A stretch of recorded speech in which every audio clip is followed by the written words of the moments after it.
today I'm making mango cheesecake with Ummi. First, peel and dice 2 mangoes. Put in 2 bowls. Next, blend 1 bowl of mangoes. Then put aside. Now let's make sponge cake. So 8 yolks and 8 whites. We use 3 eggs. Combine sugar and 8 yolks. Add lemon juice and vanilla. Whisk until pale and thick.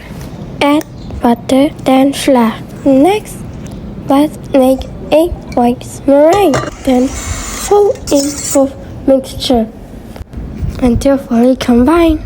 Then put in the baking tray. Now bake for 20 minutes. For the cheese part, we need 500 grams cream cheese. Add in sugar and vanilla. Then mix until combined. Next, prepare gelatin. Then put aside. Then whip double cream until stay bake. Then mix into cheese mixture. Add in mango puree. Then mix all together. Add gelatin. Then quickly mix at high speed. After that, and fold in mango cubes. Next, put cheese mix on the sponge cake. Finally, put mango puree on top. Drop some mango cubes. Then keep in the chiller overnight. Let's enjoy. Yummy!